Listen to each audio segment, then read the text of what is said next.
para sa Russia ang tulong ng Beijing dahil sa sandamakmak na sanctions na pinataw sa kanila ng mga Western countries. Ayon sa Pentagon, nag-deliver na sila ng mga long-range missiles ngayong buwan na to sa Ukraine. Hindi daw nila inanunsyo na magbibigay na sila ng mga long-range missiles dahil hiniling daw ng Ukraine na wag munang sabihin para ma-maintain nila ang operational security. Pero ngayon okay na sa Ukraine na ianunsyo ng Pentagon ang pagbigay nila ng mga missiles sa bansa.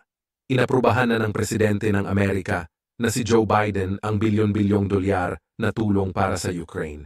Malaking tulong yun para sa Ukraine dahil Sorry, madla netizen ha. Medyo nabalisan tayo. Sabot ko lang tayo. Okay. Hanggang dito na lang muna ang madla netizen. At maraming salamat sa pagsama niyo sa akin sa panonood. At ito nga pala po si Tio Paeng nagsasabi, life is short, be happy, and world peace. Pagaya sa akin nangyari, sana ma-peace ako.